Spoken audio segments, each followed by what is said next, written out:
l'alcoolisme, c'est une maladie chronique. Ouais. Elle est là. Tout à l'heure, je suis parti boire un café.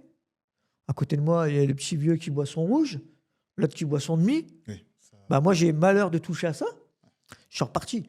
Pourquoi dans l'équipe, j'ai écrit si je rebois, je meurs? Parce qu'en fait, c'est ça. Je ne me relèverai pas 2 fois. Tu vois, je revois des images quand j'étais dans des émissions, il y a 1 an et demi, mais j'étais un légume.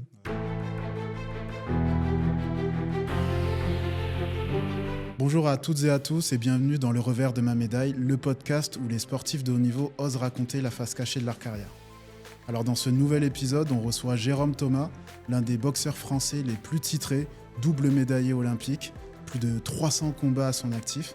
Il va nous parler de son parcours, des difficultés de la boxe, de la discipline que ce sport demande, mais aussi des mauvais côtés dans lesquels il a pu tomber, notamment l'addiction à l'alcool qu'il combat toujours, les problèmes d'argent ou encore la retraite. Ça sera sans filtre, ça sera sans tabou, ça sera inspirant, ça sera passionnant, comme tous les témoignages qu'on aura ici. Alors n'hésitez pas à en parler autour de vous, à partager, à vous abonner à notre chaîne YouTube. On est également dispo sur toutes les plateformes de podcast. Alors pareil, abonnez-vous, laissez une note, 5 étoiles si possible, ça nous fera plaisir. Et puis ça nous aidera énormément. Sur ce, je vous laisse vous installer confortablement, je vous souhaite une bonne écoute et bienvenue encore dans Le Revers de ma médaille. Bon, salut Jérôme, merci d'être avec nous, merci d'avoir accepté l'invitation. En plus, ça s'est fait très très vite, un petit DM sur Insta, tu nous as dit oui et puis te voilà, donc c'est très très cool. Merci à vous d'avoir pensé à moi déjà. Et puis moi, dès qu'on me donne la parole, j'adhère tout de suite parce que j'aime ça et j'ai des choses à dire, donc c'est le moment, je veux dire. Ouais, c'est clair. Je vais te présenter très rapidement. Donc, tu es boxeur, tu as été très grand boxeur. Alors, tu as un sacré palmarès, catégorie poids mouche où tu as été médaillé de bronze à Sydney, au JO de Sydney en 2000, médaillé d'argent à Athènes en 2004. Tu as été champion du monde, vice-champion du monde, médaillé de bronze au championnat d'Europe aussi. Voilà, 2 fois. Et plusieurs fois champion de France. En tout, j'ai 14 titres de champion de France. Wow, je suis invaincu en France, en fait. Incroyable. Donc, tu es vraiment l'un des boxeurs français les plus titrés. Si on joue sur les mots, je suis le plus titré parce que même Sofiane Oumia ne m'a pas battu parce que sa médaille à Paris, il était professionnel. Donc, si on joue sur les mots, je reste le plus grand boxeur français amateur. C'est incroyable. Tu as plus de 300 combats aussi à ton actif. Tu as été professionnel pendant 3 ans. Voilà, j'ai fait une petite carrière professionnelle de 14 combats, 13 victoires, 1 nul, 1 défaite. Et ensuite, on a décidé de raccrocher les gants. D'accord. Bon, je vais essayer de pas trop faire le malin, on ne sait jamais. Mais en tout cas, tu as un sacré palmarès.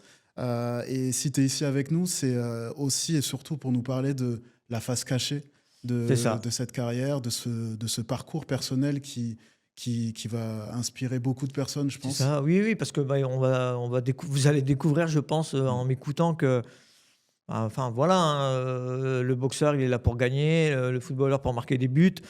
Malheureusement, ça ne se passe pas toujours comme on veut. Et bien sûr, il y a une contrepartie. Il y a les paillettes, il y a les médailles, mais il y a la petite vie à la maison qui est plus difficile. Pour beaucoup, je pense.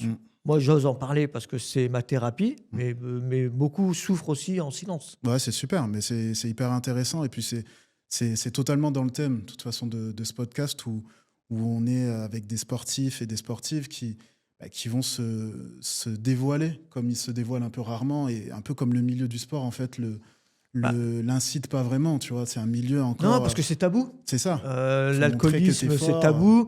La dépression du sportif de haut niveau, c'est tabou. Moi, je pense que j'ai aidé quand j'ai fait la une de l'équipe. Derrière, il y a Camille Lacour qui a parlé, des patineurs, des footballeurs. Donc, en fait, je ne suis pas un cas isolé finalement. Et on va en parler, je pense. L'après-carrière, celui qui ne l'a pas préparé, c'est grave parce que tu es un chômeur en fait finalement. Alors, moi, ce que j'aime bien faire, c'est un peu repartir du début pour essayer de comprendre un peu mieux qui t'es, d'où tu viens. Ton contexte familial. Tu es né le 20 janvier 1979 à Saint-Quentin, où tu habites encore toujours. Voilà, je suis né à Saint-Quentin, je revis là-bas maintenant. Et tu es issu d'une famille nombreuse. C'est ça, on est 7 enfants, 6 garçons, une fille. Et à quoi elle ressemblait un peu ton enfance ? Mon vrai père, donc moi j'ai été élevé par mon beau-père, donc voilà, qui est le père de Guillaume, Philippe et les autres, Frénois. C'est pour ça que la famille Thomas Frénois, dans le monde de la boxe à Saint-Quentin est très connu. D'accord. En fait, on n'a pas le même père. Ok. Issu de la même maman, donc mère au foyer. Philippe, mon beau-père, routier. Et mon vrai père travaillait à l'usine. D'accord. Mon vrai père, il est mort jeune. Hein. J'avais 25 ans. Ok. Après à Athènes, je m'en rappelle bien. Parce que c'est là que je l'ai retrouvé, parce que je l'avais perdu de vue. D'accord. Donc, élevé par mon beau-père, donc famille modeste, hein, comme on dit. Et professeur de judo. Ok. Donc, voilà, mon vrai père était cycliste. Très, très bon niveau. Il a failli faire le Tour de France. Ok. Ah ouais. Et il arrivait juste avant de passer Bien, pro. bien sportif, quoi. Ouais. Donc, culture du sport à la maison. Et surtout, il faut se rappeler de ça que j'ai 46 ans. Donc, il y a 40 ans en arrière. Et maintenant, c'est au goût du jour. Le sport, c'est la découverte aussi pour rentrer dans la société. Ouais. Puis pour aussi, pourquoi pas, gagner sa vie. Ouais, pour s'en sortir. S'en sortir. C'est Ouais. un peu ça. Hein. À l'époque, C'est ça. tu jouais au foot ou tu allais à la salle de boxe. C'est ça. Puis tu sortais du quartier. Ouais. Voilà. C'était Ouais. un peu notre façon de s'en sortir. L'école, t'étais quoi, un bon élève? Enfin, t'aimais ça? Pas trop? Non, parce que alors moi, j'étais pas mauvais élève, parce que j'ai toujours eu la moyenne, même au collège. C'est que moi, j'ai été, à 9 ans, quand mon maître d'école m'a demandé ce que je voulais faire plus tard, je lui ai dit je serais boxeur. Ok. Donc là, il me disait, mais Thomas, c'est pas un métier, boxeur et tout. Et pour la petite histoire, ce maître en question, 15 ans plus tard, il viendra me faire signer mon livre que j'ai sorti en 2004. Ça, c'est Un truc beau, de ça. fou. Ouais. Donc la petite histoire, elle est là. Je lui disais, moi, je serais boxeur. Il m'a dit, non. Et puis 15 ans après, il viendra Ouais, me faire dédicacer le livre que j'ai sorti. c'est la belle histoire, belle revanche un peu sur ça. Une revanche, parce que, comme je dis, je suis né le 20 janvier 1979. Une maladie congénitale qui s'appelle le syndrome de Poland. C'est une maladie rare. Ok. C'est en fait pour les filles et les garçons qui ont ça. Donc tu attrapes ça dans le ventre de ta mère. Donc je suis né avec le côté gauche un petit peu atrophié. Ok. Moi, j'ai eu la main, le bras un petit peu plus faible, la main atrophiée. Je me suis fait opérer 7 fois pour avoir à peu près la main dite normale, même si j'ai une main plus petite que l'autre, qui fait la moitié. Les doigts un petit peu crochus. Ok. Et je me suis fait inciser pour séparer mes doigts. D'accord. J'ai qu'un muscle pectoral. Ça a été dur pour toi Très dur. de vivre ça, même Ma pour tes première, parents, ta c'était ma première tragédie dans ma vie. famille? Ouais. En fait, je nais, parce qu'on va découvrir qu'il y en aura d'autres. Mais ouais, donc c'est peut-être pour ça aussi que j'ai toujours été un rebelle et dans la confrontation, parce que tu comprends pas, quoi. De 0 à 14 ans, tu vas 7 fois à l'hôpital. Surtout à l'époque, je devais venir à Paris, après à Amiens. Et seulement la dernière opération s'est passée à Saint-Quentin, celle que j'ai le plus souffert, 14 ans, parce que j'ai peut-être en âge de comprendre aussi c'était quoi la douleur. Ouais. Et j'ai dit, plus jamais je me ferai opérer. J'ai dit à ma mère, maintenant c'est terminé. Et là, j'ai dit, c'est la boxe, quoi. Ok. Et donc, première difficulté dans ma vie, c'est de ne pas être comme les autres. Ok. Handicapé, entre guillemets. Et par exemple, à l'école, est-ce que c'était quelque chose dont tu souffrais? Enfin, comment étaient les... Très introverti, très timide, très petit. Hein. Moi, quand je suis champion de France à 14 ans, je fais 36 kilos. Ok. Donc, je suis obligé de boire 2 litres d'eau. Et puis, on triche un peu pour la peser parce que la catégorie commence à 39 kilos à l'époque. Heureusement qu'il y avait ça pour les cadets, quoi. Donc, introverti, mais comme j'ai fait en grandissant de me lancer dans la boxe, à cette époque, c'est mon côté drôle. Voilà, moi, je suis le petit chouchou des femmes, des filles plutôt à l'époque, parce que je suis celui qu'on aime bien. Ok. Je suis le copain, en fait. Je suis le petit copain, tu vois. Et c'est mon petit côté marrant qui fait que je suis aimé. Ok, c'est un peu tout ça, en fait, qui te décide à faire de la boxe, en fait, histoire de prendre un peu une revanche sur la vie, je commence à me dire... Parce qu'en fait, à la maison, je suis écrasé par mes frères. Voilà. Mes frères, ils ont quand même 3-4 ans de moins que moi. Finalement, ils sont plus grands que moi, plus costauds. Ouais, donc je suis jaloux. Il y a Cyril Thomas, mon premier frère, qui est au-dessus de moi. C'est lui qui nous lance un petit peu c'est le premier qui est champion de France. C'est le premier qui va à l'INSEP. Alors imagine-moi, avec mes yeux d'enfant. Enfin, même pas, j'ai 2 ans de moins. Lui, il a 14 ans, il commence les stages. Moi, à 12 ans, je l'emmène, quoi, avec mon beau-père. L'INSEP. Ça, c'est ma deuxième vision. mon prochain but après d'être champion de boxe, c'est d'aller à l'INSEP. Ok. Tu vois, Ça représentait déjà ouais. presque le Graal un peu pour les sportifs, parce que tu sais, quand l'INSEP pour le grand public, c'est forcément quelque chose de beau, mais on sait pas ce qui se passe David à Douillet, l'intérieur. les plus grands sportifs. C'est quoi. ça. C'est Clairefontaine pour les footballeurs. Ouais. Non, il faut que j'aille à l'INSEP. J'ai 14 ans. Quand je me fais détecter au championnat de France par Aldo Cosentino à l'époque, qui est parti il n'y a pas longtemps, donc mon entraîneur cadet, junior et puis après senior, je dis c'est ça, moi je vais aller à l'INSEP.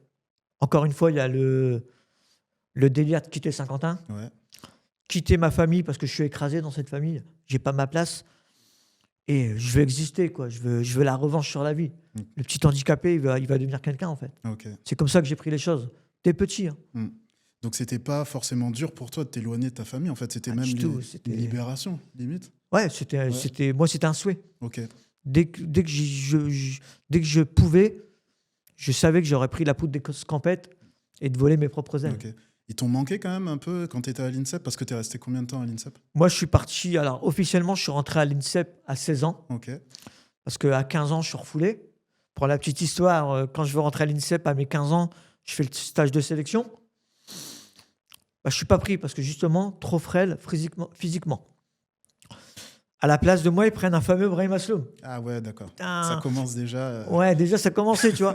Et Brahim, on se boxe en finale des championnats de France junior. Okay. Parce qu'on était dans la même caté à la base. Je le bats. Il rentre à l'INSEP, pas moi. On se reboxe l'année d'après en finale des France. Je le rebats. Là, j'appelle la fédération, les entraîneurs. Je dis, attends, il y a un problème là. Brahim, ça fait 1 an qu'il est à l'INSEP. Vous l'avez pris. Maintenant, vous allez me prendre obligé. Et là, ils m'ont dit, bah oui. Vas-y, Jérôme, t'es pris, quoi. Et ça a été très vite. Au début, ils m'appelaient la crevette. Après, on m'a appelé, puis voilà, mon surnom de Chicho, c'est Monsieur Nato. Et Chicho, il est devenu, comment dire, indispensable en équipe de France dès mes 15 ans, mes premiers stages, jusqu'à mes 30 ans que je suis sorti de là-bas. Quoi. Okay. Et c'était quoi le quotidien là-bas, le rythme, c'est une période que tu as bien aimée? En fait, l'arrivée à l'INSEP, ça a été une délivrance dans ma vie personnelle. J'arrive à Paris, j'ai 16 ans, mais moi, ma mère, elle me laisse dans le bâtiment majeur, tu vois. Moi, tout de suite, je traîne avec Jean-Paul Mendy, avec Frédéric Esther, enfin, tous les mecs que je regardais, Bruno Wartel, tous les mecs que je regardais dans les France Box. T'imagines, moi, je l'ai regardé dans les France Box à 14 ans. 3-4 ans après, je suis avec eux, dans leur chambre. Ils m'emmènent en sortie. Et ensuite, je fais des tournois avec eux. Okay. Et même certains, pour pas le souhaiter, moi, en fait, à un moment, j'arrive, quand je suis à l'INSEP, donc je fais ma place et tout. Et j'ai pas encore 18 ans. Et il y a une grosse compétition qui se passe à Venise, senior. Et là, tu as Mimoun Chent. Lui, je l'ai jamais boxé. Hein, parce que je crois qu'il m'aurait arraché la tête. Parce qu'il avait une puissance, le gars. Mon frère Cyril l'a boxé. Okay. Ouais, dans ma catégorie, 51 kilos. Et ce mec, il est malade juste avant la compète. Et tu vois, là, Dominique Nato, il fait « Et le petit Thomas, là, on va peut-être l'envoyer pour le tester ?» Et je pars au tournoi à Venise et je fais une médaille de bronze. Ah ouais, tu vois, comment quoi, la vie attire rien, la carrière attire rien. Souvent, on dit « Ouais, t'as eu de la chance. » Ouais, en fait, ça fait partie. La chance fait partie de la réussite et du haut niveau. C'est ça. Mais il faut aller la chercher. C'est ça. Si à ce moment-là, moi, j'étais pas là prêt à l'instant T, on m'aurait pas dit on prend Thomas. Moi, quand je rentre à l'INSEP en 96, jusque 2000, mais c'est la colonie. Ouais, c'est un kiff. En plus, je fais ce que j'aime et ce que je sais faire, boxer. Comme je dis, t'es à Paris, tu sors. Je suis à Paris, je sors. Tu vis ta jeunesse. Là, comme on dit, c'est notre best life, quoi, ouais. Tu vois. Puis tout est réuni. Tu sais, tu t'entraînes 1, 2, 3 fois par jour. Tu peux t'autoriser des petites sorties. Parce que de toute façon, c'est Paris, quoi. C'est les paillettes, c'est les Champs-Élysées, c'est le Barrio Latino, c'est tout ça à l'époque, tu vois. Mais en fait, c'est pour ça qu'aujourd'hui encore, quand je raconte ma vie, tu vois, moi, j'ai fait 3 fois le tour du monde, enfin, j'ai gagné de l'oseille, j'ai eu la vie que n'importe quel jeune voudrait avoir. Ouais. Tu vois, que ce côté de notoriété, argent, à 20 ans, tout le monde, enfin, pour les Parisiens, quand tu as une notoriété, Tu rentres partout. T'es VIP. Ah, tu es quelqu'un. C'est pas une légende, ça. Ouais. Et en plus, dans le monde de la boxe, t'imagines, les videurs, quand ils voyaient un boxeur, voilà quoi. C'est ce qu'ils n'ont pas réussi à faire, entre guillemets. Ouais. C'est beau. Jérôme Thomas. Tu vois, en plus, je me suis vite adapté à cette vie. Bon, j'ai fait du foot de haut niveau, donc c'est un sport de contact. Mais c'est un sport quand même plutôt tranquille par rapport à la boxe, qui est un sport de combat, un sport violent. À chaque combat, quand même, tu fais subir à ton corps des coups durs, des coups violents, des traumas. Est-ce que c'est un truc, toi, qui t'a fait peur au début, ou comment tu vis le fait de pratiquer un sport Non, bah en fait, pour remettre le contexte, tu sais, quand tu fais de la boxe, ou même du foot, ou du tennis, depuis 6 ans, 7 ans, 8 ans, mais à 8 ans, tu disais pas, ouais, mais je suis de la boxe, c'est bizarre. Moi, je fais du foot, pourquoi pas. Non, en fait, nos parents, je pense, souvent c'est nos parents, hein, ou c'est les grands frères, ou on est arrivé dans un sport, et le fait qu'on est doué. Moi, je pense que voilà, tu étais un sportif de haut niveau dans le foot. Je pense qu'on t'aurait mis au tennis, ça aurait été la même. Bah, moi, pourquoi boxeur ? Quand j'étais petit, j'avais rien pour moi. Pourquoi boxeur ? Parce que je pense que c'est notre tempérament qui a fait qu'on a réussi. Mais comme je dis, moi, le sport, c'est le détail de l'histoire. Parce que je pense que toi, comme moi, comme quelqu'un d'autre qui est parti dans un sport, c'est qu'il est doué. Il a comme quelqu'un que demain, il va se découvrir qu'il peut dessiner de fou. Bah, nous, on a su boxer, tu as su jouer au foot. Nadal, il a su jouer au tennis parce que il a été géré comme ça depuis sa plus jeune enfance. Mais un gamin qui a 6 ans avec un piano, bah, j'ai du piano. C'est naturel pour toi. C'est inné, en fait. C'est ça. On a tous ça en nous, il faut le développer. Et est-ce que tu as quand même un peu, je sais pas, avant de monter sur le ring, tu as, je sais pas, cette peur des fois de prendre un coup qui peut te compromettre un peu ta santé, ou même toi ? Pas du tout.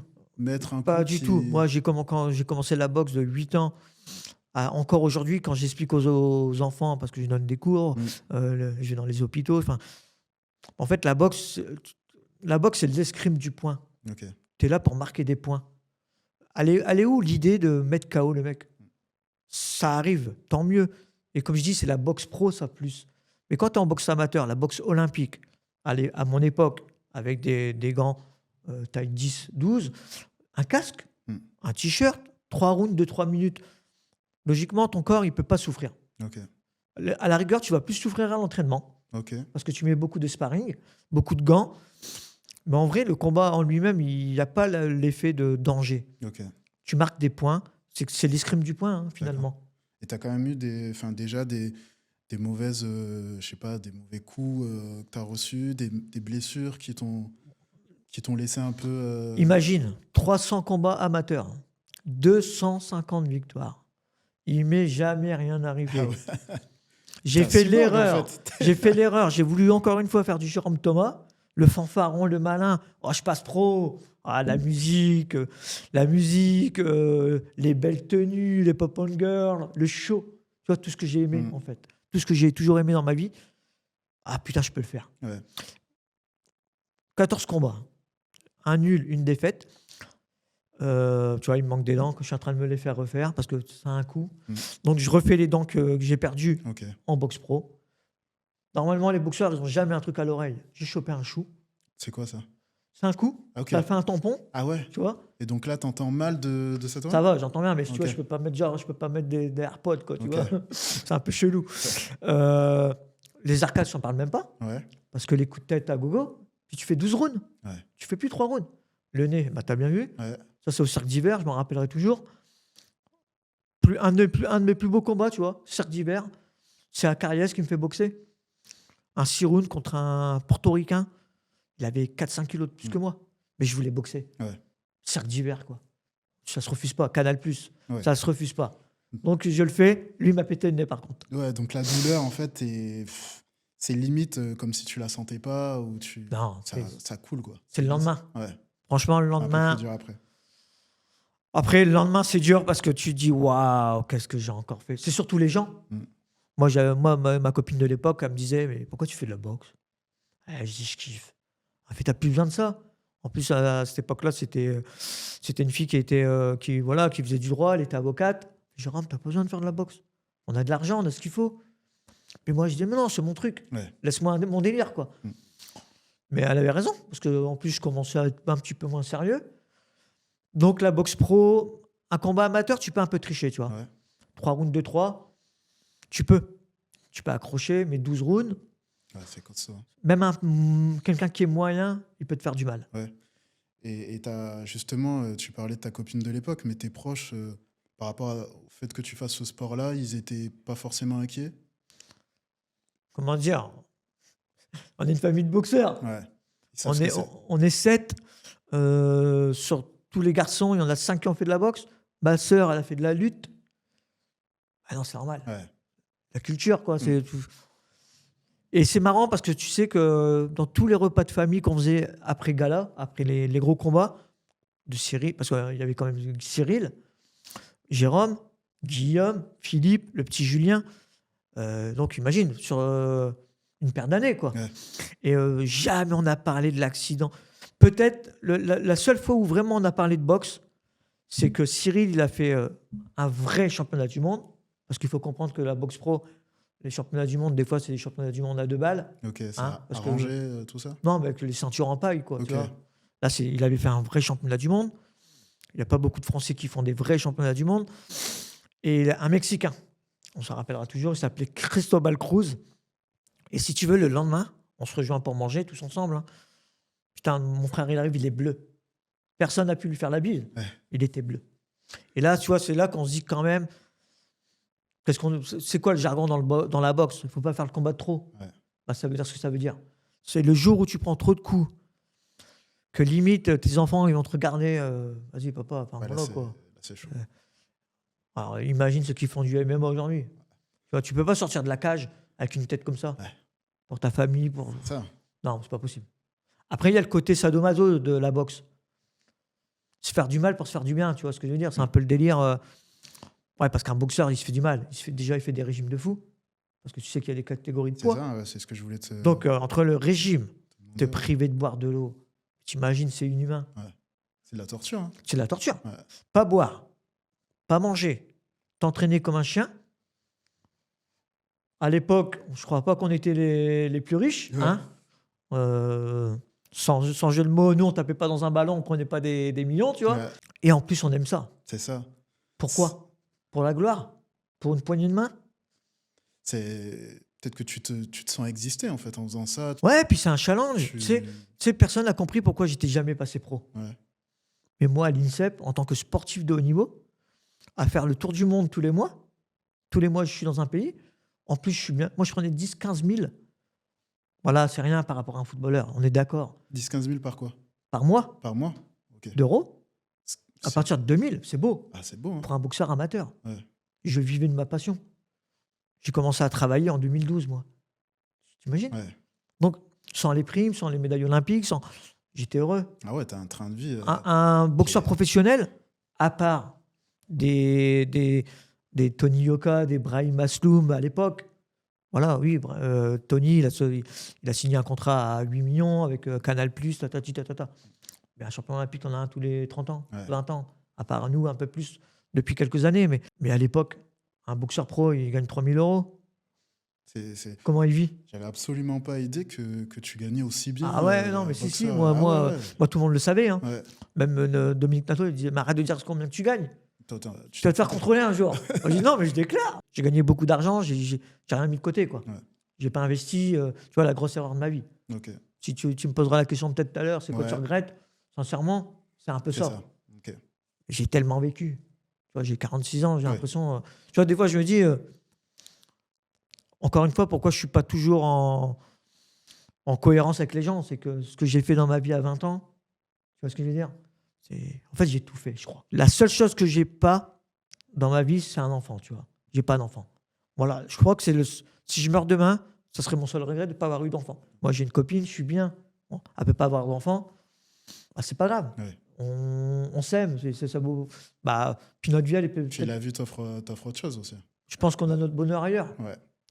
Mais pour dire que, ouais, j'ai croqué la vie, quoi. Ouais. Mais oui, je gagnais bien ma vie. Pourquoi je suis pas passé pro? Prendre des risques? Non. Mon frère Guillaume, pareil, il a fait un vrai championnat du monde à Dallas, mais à côté, il a un métier. Les profs de sport. Ah ouais. Il ne peut pas vivre de la boxe. Ah, donc c'est pas Si, du tout il faudrait le même- faire un vrai championnat du monde tous les ans. Ouais. Pour être bien. Pas pour être millionnaire, pour Ouais. être bien. Ils sont obligés de travailler. Ah non, c'est pas pareil. Personne ne le sait, ça. Bon, en boxe pro, qui vit de la boxe? Pas personne. Personne. Tony Yoka. C'est parce Peut-être qu'il y ça, a- mec. C'est parce qu'il y a moins de... Il y a plus de monde, il y a plus de concurrence? Non, il n'y a pas de sous. Non. Il y a- Pas de sous, pas de télé. Ok. Donc moins de sous dans la boxe pro que dans la boxe amateur? À mon niveau. Ok. J'étais Donc là, quand ça a même changé. l'élite, moi. Là, ça a changé. Ouais. Aujourd'hui, pourquoi la boxe a failli se faire enlever des Jeux Olympiques? C'est que maintenant, il y a une autre fédération, ça s'appelle l'IBA, dirigée par les Russes. Ok. Aujourd'hui, un amateur, genre Sofia Noumia, quand elle était championne du monde amateur, l'IBA, les Russes, lui ont fait un chèque de 250 000. Ah ok. Ça va? C'est cool, hein? À mon époque, C'est ça avait sympa. 10 000 euros, puis Adidas, il te donnait 2 000. Tu vois, Ouais. tu es content? Ouh! Là, 250, et... C'est beau. Ah, ça change Non, ta mais vie. pour la vie d'un homme, tu vois, Ouais. 250 000. Encore une fois, on n'est pas dans les prix d'un footballeur, tu vois. Ouais. Mais Mais c'est quand même... pour un boxeur, tu imagines? Pour commun des mortels, C'est beau. C'est beau, hein? Ah oui, parce que souvent, tu vois, moi, je fais beaucoup de raccourcis. Tu vois, l'autre jour, j'étais chez Hanouna. Je me dis, ah putain, tu te plains de gagner même pas 2000 balles et tout. Il y en a, ils sont en SMIC, c'est vrai. Ouais. Et c'est vrai que je fais pas trop attention des fois quand je parle. Mais je compare, en fait. Ouais. Je dis pas que c'est bien ou pas bien. Je compare. Ouais, non, c'est clair. L'hygiène de vie, là, tu parlais tout à l'heure du poids, la course au poids. Moi, c'est un truc qui me fascine. Enfin, à quel point ça a été dur pour toi, avant chaque combat, d'être au poids, parce qu'il faut être au gramme près. Ah bah, tu t'enlèves ton slip. Ah ouais. À 100 grammes, t'enlèves ton slip. Ok. Après, moi, la première phase du régime, j'avais pas de problème. Tu vois, parce que j'étais jeune. Je suis pas super grand, tu vois, je fais 1m69. 51 kilos, c'est faisable. Voilà, à l'époque, tu as une bonne hygiène de vie. Tu es suivi par des diététiciens quand même. Tu es suivi médicalement, tout ça. Donc tu fais le poids. Le plus dur, c'est quand les années passent. Et quand aussi ton train de vie change. J'appelle toujours, tu sais, à un moment donné, même si tu t'en rends pas compte, moi, avec le recul, tu as vu, je suis entier. Hein. Je suis entier, je suis objectif. Je dis des choses. Mais j'ai pas toujours été comme ça. Mais sur le coup, j'ai toujours été objectif. Okay. En fait, je dis que les régimes au départ, c'est rien. Parce que ça fait partie de ton taf. Tu veux être performant? Bah ouais. Tu fais 75 kilos, mec. Si tu as 6 de masse grasse, bah ouais, tu vas perdre 4 kilos. C'est comme ça que ça se passe. Même pour être performant, tu peux pas te permettre d'avoir de la graisse. Donc tu fais les concessions pour ça. C'est ton boulot, tu es payé pour ça. Ah, c'est ça, en fait, ton corps est ton outil de travail. Hein. C'est ton outil de travail. Donc au début, ça va. Tant que c'est dans la mesure du possible, tu fais les régimes. Le problème, c'est quand tu t'embourgeoises, comme j'appelle ça. Quand tu commences à manger un peu plus qu'il le faut, faire des choses qui sont pas bien, boire de l'alcool, super calorique l'alcool. C'est un truc de fou. Donc c'est tout ça, et ça tu le payes. Et c'est ce qui fait la différence, comme on dit avec les pays qui crèvent la dalle, bah ils ont que ça pour réussir. Te faire une bonne bouffe, te faire une petite soirée entre potes, c'était frustrant des fois de te dire en fait je peux pas faire ça parce que j'ai un combat dans quelques semaines, quelques mois et je risque de pas... Ouais, mais le délire, il est où? Ah, je vais me priver pendant 3 semaines. Ouais. Mais derrière, pendant une semaine, je vais me la mettre bien.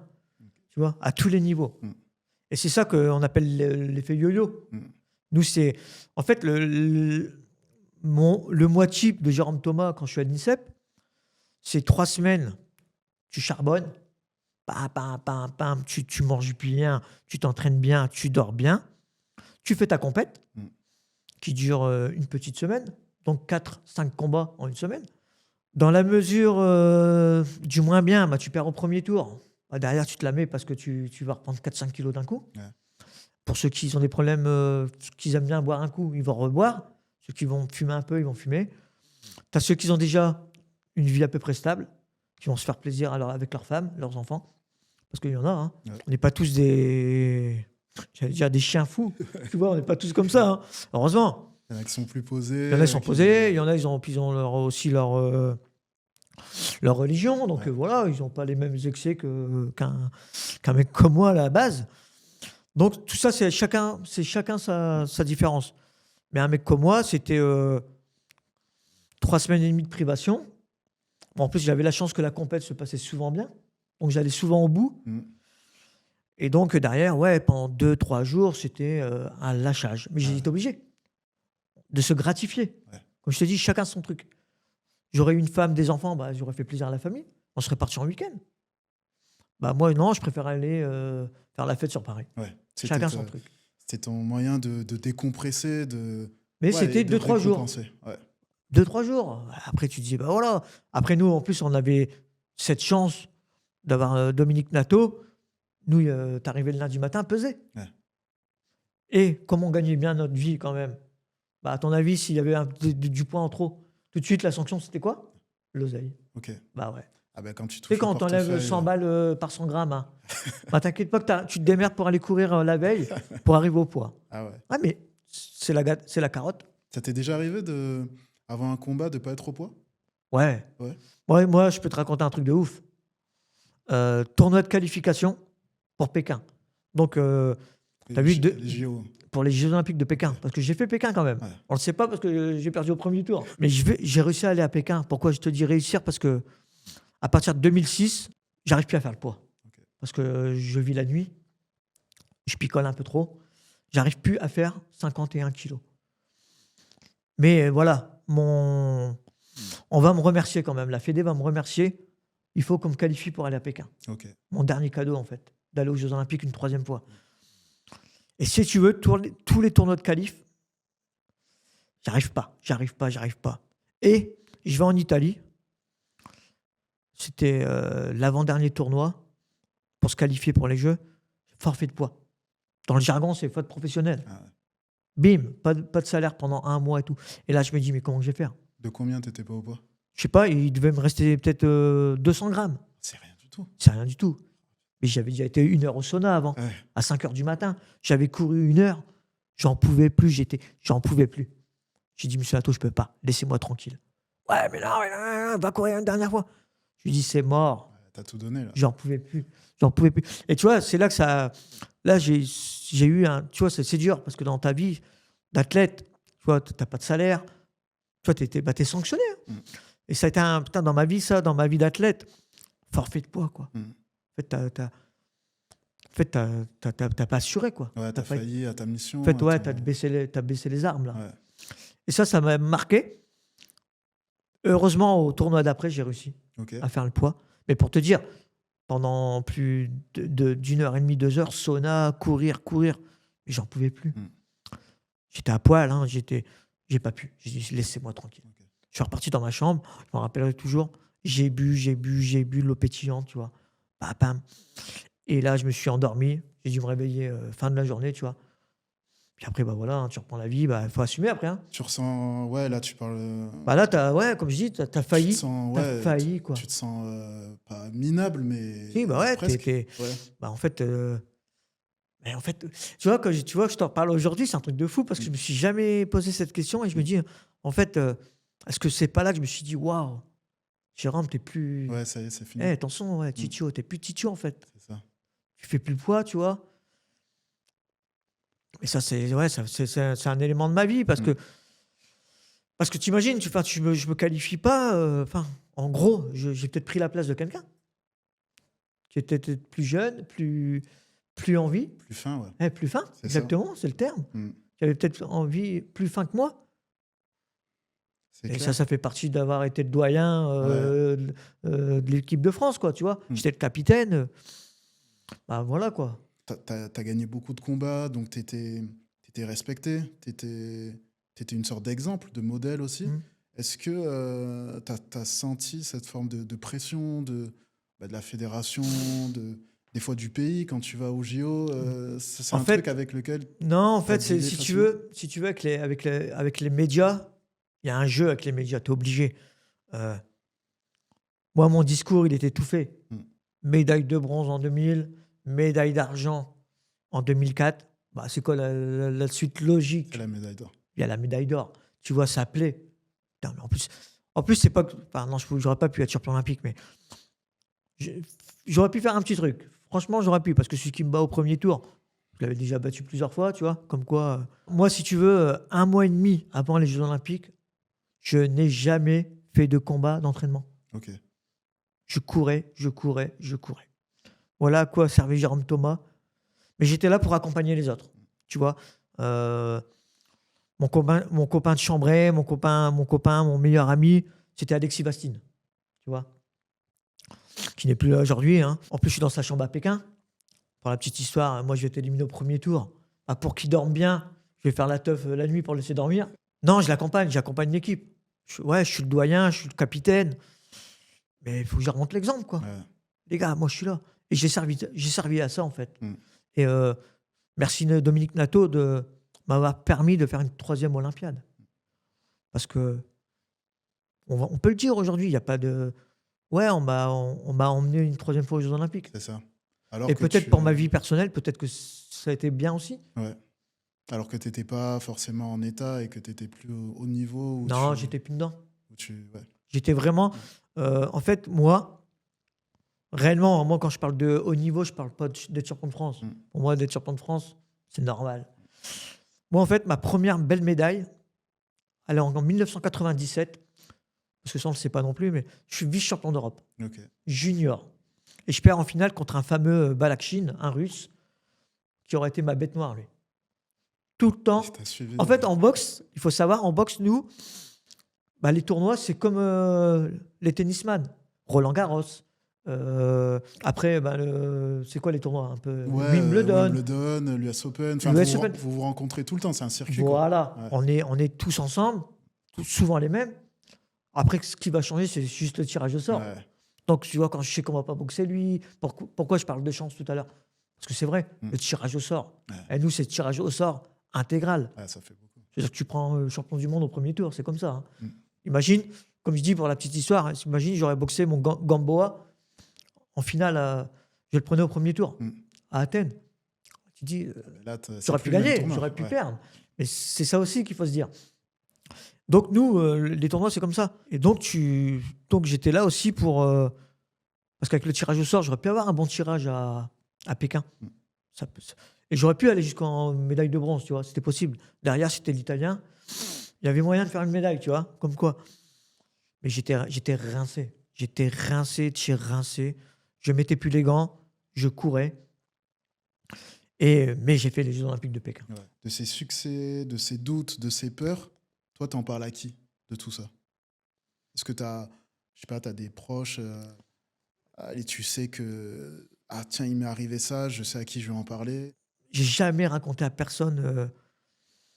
Non, c'est vrai que on est vachement dans la solitude quand même, un boxeur. Comme un peu sur le ring, tu étais seul là-haut. Ta femme, elle pourra dire ce qu'elle veut.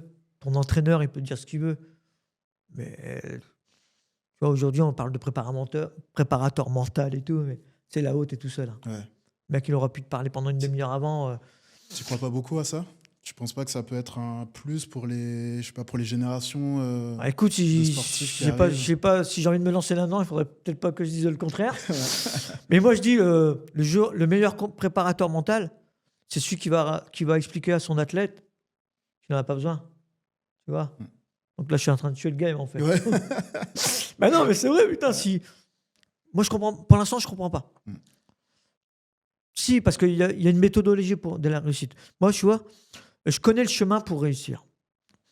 Tu vois, moi, aujourd'hui, la fédération ne me laisse pas expliquer aux jeunes comment réussir. C'est dommage. Moi, je connais la route, quand même. Ouais. Je connais la route pour pas y arriver, mais je connais la route pour y arriver. Je suis juste déçu de ça, de la fédération. Okay. Moi, je passe du coq à l'âne. Ouais, mais... Parce que, putain, mais pourquoi on ne demande pas à Jérôme Thomas? Parce qu'ils ont peur que j'explique juste le mauvais côté. Mais est-ce qu'il n'y a pas le bon côté aussi? C'est ça. Tu vois, il y a le bon côté pour réussir. Moi, je connais la route. Je connais aussi la route pour l'échec. Je connais la route pour avoir fait les choses pas bien. Mais je connais aussi la route pour s'en sortir. Non, mais c'est la preuve. C'est important. Enfin, je trouve que je te rejoins totalement, mais en fait, les gens pensent que des fois, à parler du mauvais, ça a forcément quelque chose de négatif, alors qu'au contraire, tu vois, c'est constructif. C'est constructif. Savoir que je veux faire de la boxe, mais Jérôme Thomas, il a connu ça. Ok, tu vois, je l'ai en tête et je sais que peut-être si je rencontre les mêmes trucs qu'il a. Il y a le proverbe qui dit faites ce que je fais parce que faites ce que je fais. Non, faites ce que je dis, pas ce que je fais. Ouais. C'est un peu ça. Ça veut dire que, comme je dis souvent, je me suis pas levé un matin et puis je me suis mis à picoler, tu vois. Ça m'est venu parce que voilà, j'avais trop de problèmes, des machins. C'est plein de problèmes qui fait arriver à ça. Mais dans la boxe, moi, je connais à quel moment l'athlète va être faible. Tu vois, je sais que de se sentir seul, tu vois, toujours la peur d'être abandonné. Mais ça existe dans la boxe. Parce que moi, j'ai été adulé. J'ai été préparé aussi à... Parce que moi, je me rappelle, parce que 2000, tu sais, c'est l'époque de Love Story, tout ça. Moi, j'étais très, très ami avec Sandra Colombe, tu vois, Chut Nénette de l'époque. Et elle a su garder un petit peu la tête garder la tête froide, parce que c'est éphémère. Et c'est toujours ce que j'ai dit. Moi, je voulais être une star. Tu voulais être reconnu. Je voulais être reconnu, je voulais avoir une notoriété. J'aime. Des fois, ça me fait chier, mais j'aime quand on dit « Ah, Jérôme Thomas, t'es le boxeur. » et tout. Tu vois, je suis venu te voir. Je viens de province. T'as vu, je viens dans ma poche, chaque fois, mais il y a mes 2 médailles et puis des photos dédicacées. Parce que c'est le petit côté Jérôme, tu vois. Parce que je sais qu'à un moment donné, je vais aller boire un café, on va me reconnaître. Ouais. Et là, j'ai le petit côté, t'as vu les médailles. Parce que mes médailles, en fait, finalement, c'est mon pédigré, tu vois. Ouais, c'est ton héritage. C'est mon héritage. Et puis, ça me fait plaisir de faire partager, en fait. Ouais. Aujourd'hui, tout ce que j'ai... Tu sais, moi, Jérôme, c'est un pantalon, en fait. J'ai 2 poches. Une pour recevoir, une pour donner. Et ma vie, elle est faite de ça. On est sur cette terre pour quelque chose, je pense. Bah, moi, c'est pour donner. Ok. Ouais. C'est beau ce que tu dis là. Franchement, j'aime donner parce que ça... J'ai toujours dit, tu vois, même quand j'avais des sous, en fait, finalement, je suis pas matériel. Et de voir quelqu'un heureux, ça me rend heureux. Ouais. Tu vois, ça se passe bien avec toi, je te vois sourire, je me dis, putain, il doit kiffer, en fait. Ouais. Et donc, ça me renvoie du bonheur. C'est contagieux, Ouais. Donc, c'est comme ça que je vais puiser mon énergie pour me battre. Parce que derrière, le fanfaron que je suis un peu là, tu sais, il y a un mec meurtri là-dessous, tu vois. Je pleure le soir. Bah voilà, hier, j'ai pas pleuré parce que je savais que je venais, tu vois. Ok. Tu vois. Ce matin, par contre, quand le réveil il a sonné à 6h, je dis, oh putain, fais chier. Qu'est-ce qui... Non, mais tu vois, j'ai encore ce côté-là. Je dis, que je vais te mettre dans cette galère. Et je vais kiffer tout à l'heure, tu vois. Je vais partir, en plus, t'es un mec super sympa, je vais kiffer parce que en plus, c'est, comme je dis, c'est pas anodin. Enfin, peut-être que personne ne le sait, mais on se connaît pas. Ouais. On s'est eu au téléphone depuis 3 semaines, un mois, et basta, quoi. Ouais, c'est pour ça que ça nous a, avec Laurent, ça nous a surpris. Et en même temps, on s'est dit, mais raison de plus pour le faire, en fait. Tu as été double médaille olympique, ça, tu nous l'as dit, argent, bronze. Le fait d'échouer si près de l'or, est-ce que là, aujourd'hui, par exemple, tu as des regrets? Tu nous as parlé des médailles qui sont là, que tu as ramenées, mais est-ce que tu es aussi un peu triste, dégoûté, frustré de ne pas avoir la médaille d'or là? Ouais, je suis... Alors, tu vois, je vais être honnête encore une fois. Hein. Ouais, vas-y. Tu vois, je serais champion olympique. À l'occasion, je ne serais pas là. Okay. Je ne serais même pas là, je pense. Ouais. Non, je serais ailleurs. Parce que ma vie serait différente. Voilà, c'est comme ça que je veux le dire. Je pense que la vie, parce qu'une médaille d'argent... La marche, elle est énorme. Ah ouais? C'est ça que tu vas me demander? Ouais. La marche, elle est énorme. Ah ouais? Non, le champion olympique et les champions olympiques. Le vice-champion olympique, c'est pas pareil. Je suis sûr que Sofiane Noumia, tu connais? Peut-être parce que tu t'intéresses un peu à la boxe. Est-ce que tu connais? Non. Tu connais pas Sofiane Noumia? Non. T'es sérieux? Non. Il est quand même 2 fois vice-champion olympique de boxe. Ah ouais? Une fois à Rio, une fois à Paris. T'imagines, tu connais pas? Non, mais c'est fou. Ouais. C'est et fou. Pourtant, il est vice-champion. Et il y a 6 mois. Ouais. Pourquoi? Parce que le mec, il n'est pas champion olympique. Et puis en plus, lui, il est inconnu. Enfin, il est inconnu. Il est champion du monde. Non, t'imagines? C'est ça qui est fou. C'est la différence de traitement entre... Voilà. T'as raison, hein, c'est entre le champion Brahim, olympique... Brahim, on n'oublie pas Brahim. Bien sûr. Tony Yoka. Ouais. Pourquoi? Parce que derrière, il y a un engouement qui se fait. Il y a une télé. Il y a une carrière qui se fait monter, qui se monte, il y a une vie. Change. Et puis tu deviens un personnage public. Brahim, il est consultant, il est... En plus, Brahim, c'est quelqu'un de super bien, quoi, je veux dire. Ouais. Donc, alors, en plus, tu es champion olympique, en plus, tu es bien vu. Ben non, moi, je suis vice-champion. Quoi. Ouais.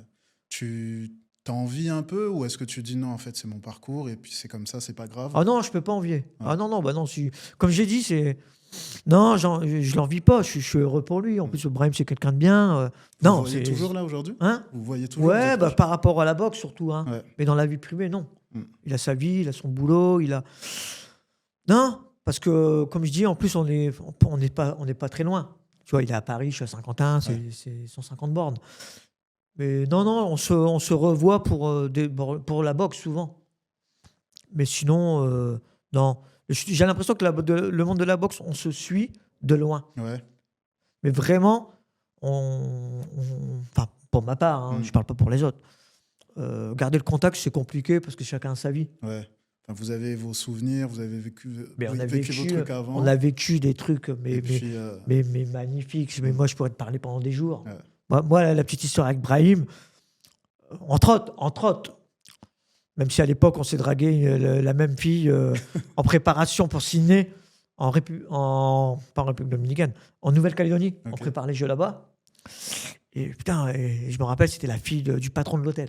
Et on était un petit peu en crush tous les deux là-dessus, tu vois. Je me rappelle, parce que c'est lui qui me l'a... Je me permets, parce qu'il me l'a dit l'autre jour. Ok, donc t'as le droit de... Et en plus, j'avais ma copine, je me rappelle très bien.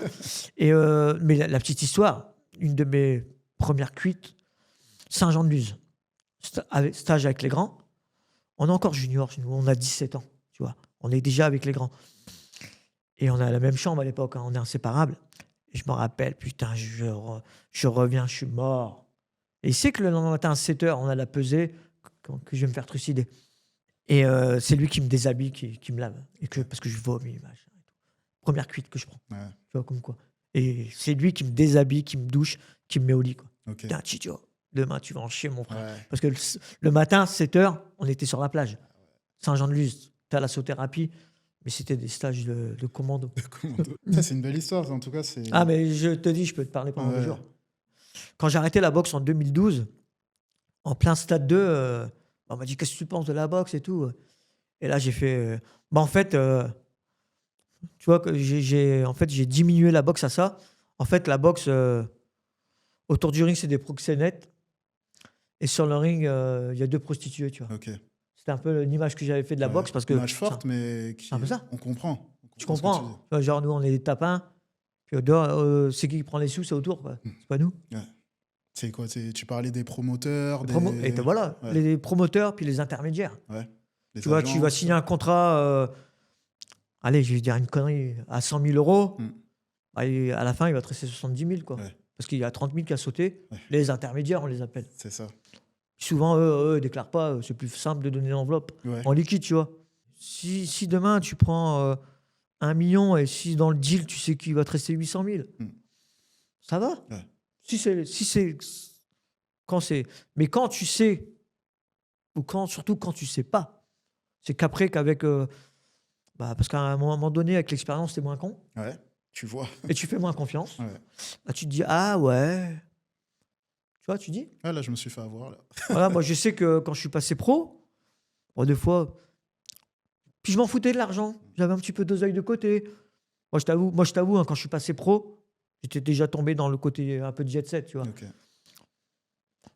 Mon premier cachet, tu vas rigoler, 2 500 €. Ok. Donc rien à voir avec ce que tu touchais avant. Ouais, non, pour un 6 rounds. Ouais. Bon. À ça, j'ai enlevé ma petite tenue que je faisais faire par une styliste de Paris, 600 balles. Donc, il me restait 1009. Ouais. 1009. De là, mon frère, il m'entraînait, je donnais 10%, tu vois, pour lui faire un plaisir. Il n'en voulait pas. Mais indirectement, bon, allez, on va dire qu'il me restait 1006. J'achetais, comme je n'avais pas de place gratuite, parce que, ah oui, c'est ton club qui organise, mais tu n'as pas de place gratuite. Ah non, il faut les acheter. Puis toi, tu ne vas pas dire à tes potes ou à ta famille, ah non, vous payez vos places. Donc, tu t'achètes tes places quand même indirectement. Donc, tu es déjà arrivé à 1500 balles. Ouais. Tu prépares... après, tu fais la teuf, tu rinces tout le monde. Bon, en gros, ta boxée, ça va te coûter plus cher. T'es à perte. J'étais à perte. Oui, après, quoi faire, parce que c'était un délire. Ouais. C'était mon délire. Moi, je peux te le dire aujourd'hui, la plus grosse prime que j'ai pris dans ma boxe pro, 2 fois. J'ai pris 7 000 € pour le combat d'Acariès. Il m'a filé 7 000 pour un 6 rounds. Et j'ai pris 7 000 pour mon 12 rounds que j'ai fait. Okay. Voilà, chez moi. D'accord. Où j'ai fait match nul contre un super espagnol, championnat européen. Match nul à Saint-Quentin, on avait payé. Oui, aujourd'hui, il y a prescription, je peux en parler, j'avais perdu. Ils ont mis match nul. Ah ouais? Ouais. Mais j'avais perdu. Et t'étais au courant de... Bah, comment ça s'est passé? Oui, non, ils ont mis match nul parce qu'il ne m'a pas défoncé. Ouais. Mais j'étais un petit peu... Il était au-dessus de moi. Ouais. Mais c'était mon plus beau combat en professionnel parce que je m'étais préparé comme jamais. Mais heureusement, préparé avec mon frère à Paris, à l'époque, sur l'île de Vannes, au Red Star, chez M. Mikalev. Heureusement que je m'étais préparé là-bas 1 mois et demi avec mon frère. Sinon, je suis ressorti qu'une tête comme ça. L'Espagne. Mais c'était une catégorie au-dessus. Et tu vois, d'avoir mis match nul, ça m'a un peu desservi. Parce que j'ai fait un combat terrible. Mais chez nous, tu vois, c'est des vrais. Tu vois, nous, c'est un palais des sports, c'est 7000 personnes. C'est un chaudron. Et pour les 50 Chinois, non, il aurait fallu qu'ils me mettent mieux perdant. Et là, ils auraient dit, putain, mais Thomas, t'as fait un combat magnifique. Mais t'avais pas gagné. Ouais. Et là, ils m'ont mis match nul. Ouais. Putain, tout le palais des sports m'a sifflé. Ouh, c'est honteux. Ah ouais. Moi, j'étais pour rien. C'est les arbitres. Ouais.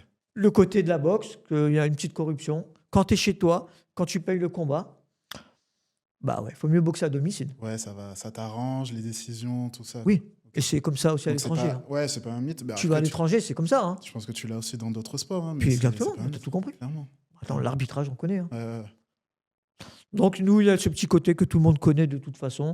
Même en éducatif, c'est oui, les gamins, ils boxent là. Ouais. Même là, à partir de là. Va pas te toucher, tu vas voir, les gars, là, éducative. Mais ils se tapent dessus, les entraîneurs et puis les parents. Ouais. Ils volent des gamins de 10 ans. Ça, c'est pas que je donne pas c'est pas une mauvaise image de la boxe. Ça en fait partie. Oui, c'est un côté qui existe et exactement. Il faut en parler. Il faut en parler. Ouais.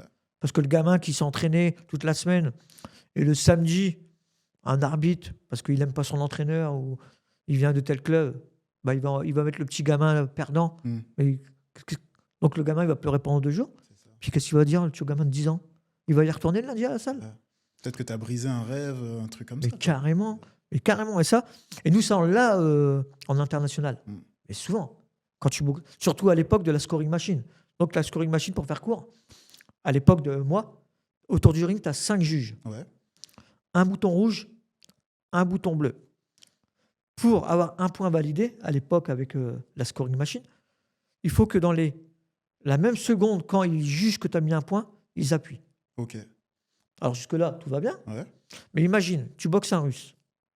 Je te parle de ça à l'époque. Hein. Autour du ring, c'est un juge bulgare, un Hongrois, un Biélorusse.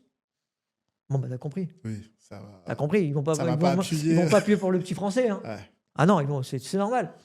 Et c'est comme ça qu'est venue un petit peu la corruption dans le monde de la boxe. Okay. Et c'est pour ça que la boxe a failli sauter. Ouais. Parce qu'il y a eu encore une fois, mon meilleur ami Alexis Vastine, indirectement, il en est mort de toutes ces conneries-là. Ah ouais? Voler à Londres. Voler à Pékin. Mais quand je te dis voler, il aurait été champion olympique. Ils l'ont volé. Et après, il a fait une connerie de télé-réalité. Tu sais, il est mort dans l'hélicoptère, avec Droped, avec Camille Mifot et Florence Artaud. Okay. Il était dans l'hélicoptère. Okay. Et lui, s'est fait voler, mais... Scandale, quoi. Scandale. Même l'Ukrainien, quand il... À Londres, même l'Ukrainien, il fait « Je suis désolé. » Comme ça, tu vois à la télé. C'est ça, parce qu'en fait, quand tu es sportif, alors de haut niveau ou pas, même si on t'attribue une victoire que tu n'as pas méritée, tu peux pas fanfaronner, tu peux pas sauter, tu sais non, parce que tu es un bonhomme. Tu sais que l'autre, il a fait les mêmes sacrifices que toi. C'est ça, tu sais. Mais des fois, quand c'est litigieux, tu prends. Ouais. Alors, franchement, tu vois, je te fais la comparaison parce que tu étais ancien footballeur, mais vas-y, tu as un hors-jeu d'1 mètre, il l'a pas vu, tu laisses tomber, tu vas pas aller le voir. Non, vas-y, il est hors-jeu là. Ah non, ça fait partie du truc. Hein. Donc, quand c'est serré, avec mes vainqueurs, tu dis, je m'en sors pas mal, tu vois. Mais oui, moi, ce championnat européen, m'aurait mis perdant, c'était pareil pour moi. On va un peu parler de tes combats que tu mènes même encore aujourd'hui. Ça commence quand, en fait, ce côté assez difficile, cette addiction à l'alcool, on peut dire que jusqu'en 2006, donc on va dire de 2000 à 2006, je gère. Ouais. Pourquoi je gère? Parce que je fais ma dernière médaille européenne en 2006, tu vois. Donc je suis encore dans le coup. Ouais. Je fais médaille de bronze au championnat d'Europe senior. Tu vois, comme je te dis, c'est toujours les mêmes gars. Hein. Et on prépare les Jeux, on prépare Pékin. Donc, je suis encore dans le coup. Je commence à être fêtard. J'aime ça. En plus, comme je te dis tout à l'heure, hein, j'ai de l'oseille. Ouais. J'ai la notoriété. Je suis pas volage, tu vois. Je suis pas... Voilà, j'ai une belle copine, franchement, j'ai tout ce qu'il faut, tu vois. On sort souvent, parce que maintenant, elle est au Lido de Paris, dans le monde de la nuit. Donc, j'ai un alcool mondain, tu vois. C'est pas grave, c'est le week-end. Oui. C'est une fête de temps en temps. Et le lendemain, boum, allez, on va aller courir 1 heure. On va faire une bonne séance de cardio, muscu. C'est bon, tu l'as éliminé. Okay. T'es jeune, hein. T'as 25 ans. Hein. Clairement, ça aide. T'as pas 45 ans, t'as pas 50 ans. Hein. Donc, t'es dans la pleine force de l'âge. Il n'y a pas de conséquences. 2006, ça va commencer à être difficile parce que je supporte plus Je pense que je suis plus dans l'alcool. J'ai pas soigné mes problèmes de jalousie, possessivité. Tu vois, je suis possessif. Moi, je suis très possessif. Je suis parano. Et ça bat de l'aile dans mon couple parce que j'ai pas de confiance. Tu vois, j'ai pas de confiance. Donc, elle m'explique qu'il faut que je change, sinon on va se quitter. Et dans ma tête, c'est une rupture pour moi. Ouais. Non, là, tu viens de me dire qu'on va se quitter, en fait. Parce que moi, je pars du principe... je sais pas comment ils disent, là, ceux qui se séparent un petit peu, Un break ? on va faire un break, ouais, on va faire un break. Non, le break, c'est à la boxe, ça, c'est 10 secondes. Tu te sépares, c'est tout, tu reviens direct. Ouais, exactement, c'est ça. Je m'en rappellerai toujours parce que c'est Dominique Nato qui est venu chez moi pour régler mes problèmes, entre guillemets, de couple, faire le médiateur. Et le soir où elle m'annonce ça, en fait, tu m'annonces qu'on n'est plus ensemble, en gros.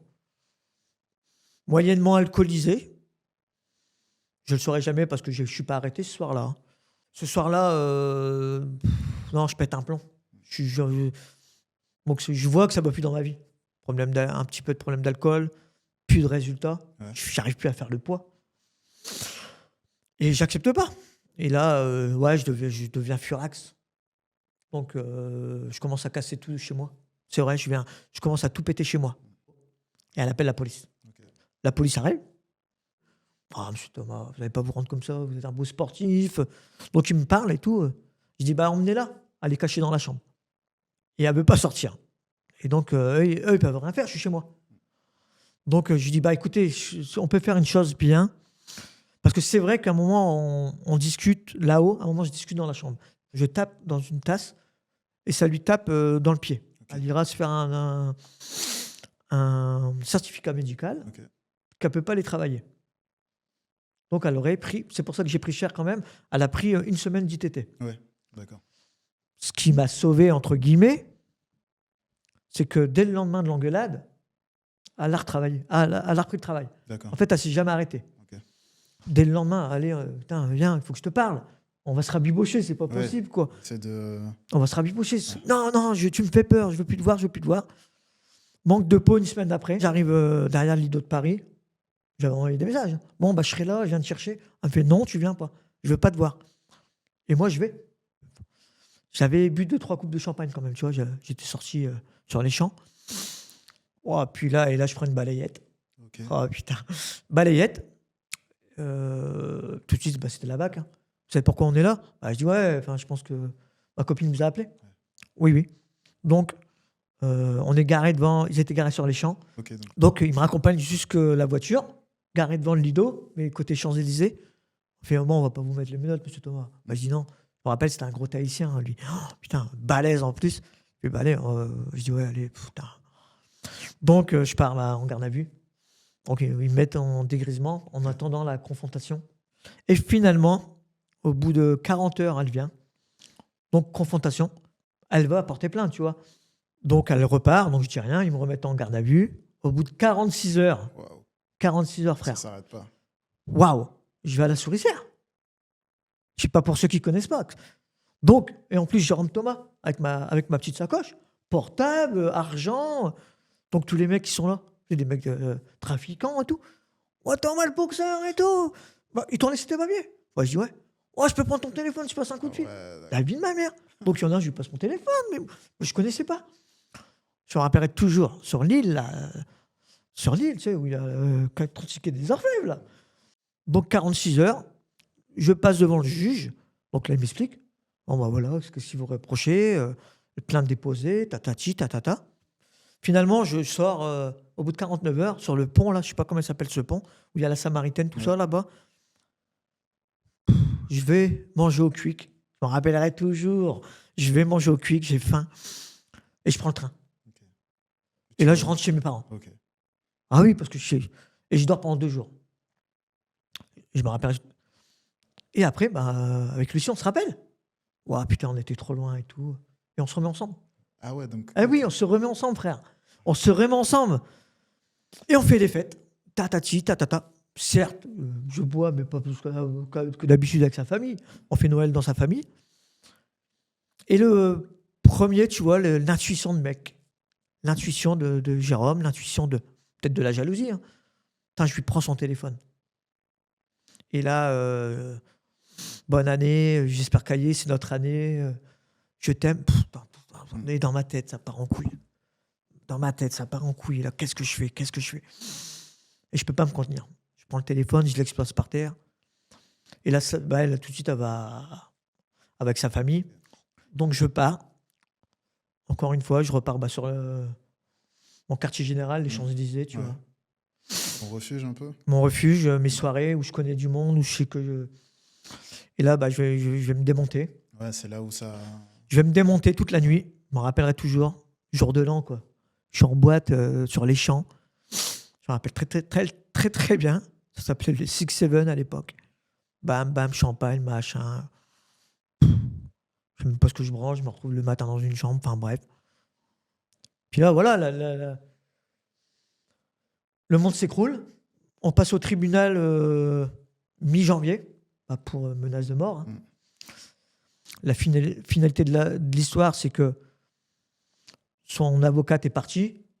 Elle a traité avec mon avocat. Ah ouais, d'accord. Oui, toi, tu es arrangé à l'amiable. Ouais. Parce que voilà, tu peux pas t'aimer 7 ans et démonter pour... voilà, on n'était plus sur la même longueur d'onde. Basta, quoi. Séparation. Oui, voilà. il fallait mettre un terme à ça de façon... Voilà. Surtout que j'étais encore sportif, entre guillemets. Elle a été sportive de haut niveau. Elle sait ce que c'est. Tu vois. Elle était sportive de haut niveau. On s'est rencontrés à l'INSEP. Elle sait c'est quoi. Elle sait que c'était ma vie, tu vois. Et là, elle dit, allez, on arrête tout. Et je te dis, on n'avait plus de nouvelles. Voilà, point. Et ça, c'est la fin de l'histoire. Tu vois, ça me fait du bien de parler de cette histoire parce qu'au moins, le mea culpa, il est fait de son côté et de mon côté parce que moi, elle l'a fait. Hein. Il n'y a pas longtemps, elle l'a fait. C'est un truc de ouf. Donc, tu vois, est venue t'en parler Pas venue, par correspondance. Okay. Tu vois, parce que déjà, elle m'a remercié d'avoir respecté sa vie privée depuis plus de 20 ans. Okay. Elle m'a remercié aussi d'avoir tenu secret un petit peu notre vie. Okay. Tout ce qui s'est passé. Elle m'a même avoué d'avoir retiré sa plainte et que le procureur en avait décidé autrement. Tu vois, pour moi, ça m'a fait du bien. Okay. Ça a été un mea culpa. Et la première chose que j'ai fait, c'est j'en ai parlé à ma copine actuelle. Tu vois. Je dis, regarde, c'est fou, quoi. Ouais. 20 ans après, quoi. Ça m'a fait du bien, ça, ce mea culpa de sa part. Donc moi, j'ai expliqué aussi à ma copine. De toute façon, ma copine actuelle, elle me dit, ouais, Jérôme, elle m'a connu alcoolique. 101 francs. Je te jure, 101 francs. Tu imagines, tous les 2 mois, je fais une prise de sang. Et limite, comme un mongol, je fais regarder, j'ai pas de gamme à jeter. Hein. Ouais. J'imagine, à mon âge. Alors, mais j'ai besoin de prouver, parce que personne ne croit. Ouais. Tu vois, je sais que la fédération croit que je bois toujours. J'en suis sûr.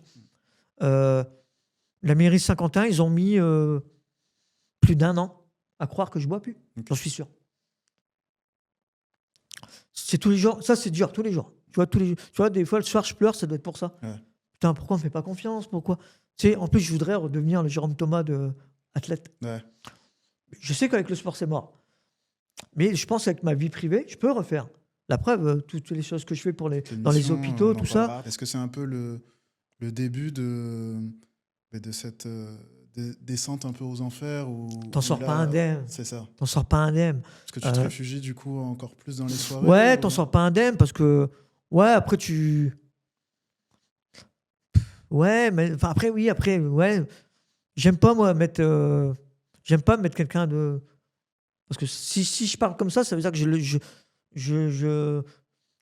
j'accuse quelqu'un. Ouais. J'ai pas envie. Tu vois, j'ai pas envie d'accuser cette femme. J'ai pas envie, elle le mérite pas. Non, ça n'a pas aidé. Qu'est-ce qui te sauve de ça, de l'alcool, de cette période assez sombre? Qui t'a sauvé? C'est quoi Moi, j'ai la chance d'avoir nous, on a une sacrée famille qui s'aime.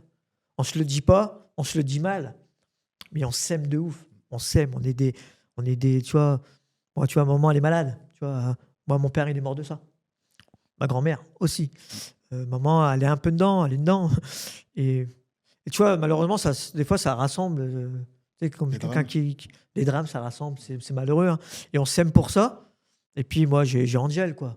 Cette femme, elle arrive dans ma vie. En plus, au départ, c'était mal barré, quoi. Tu vois ce que je veux dire? En plus, je la rencontre, c'est une copine qui nous présente.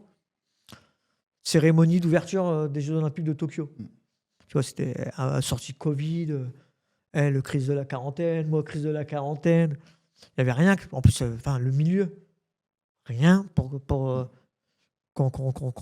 se rassemble, quoi. Et justement, peut-être qu'on se complète. Ouais. Donc, moi, j'ai beaucoup de travail, mais voilà, puis j'ai compris qu'à un moment, il faut arrêter de boire. Non, ça détruit toi et surtout les gens autour. Et tu imagines le patrimoine, pas, pour le coup, pas immobilier, mais le patrimoine culturel, intellectuel que j'ai quand même, tu sais, j'ai une richesse en moi, tu vois. Tu vois, j'ai plus d'oseille, mais en moi, c'est riche.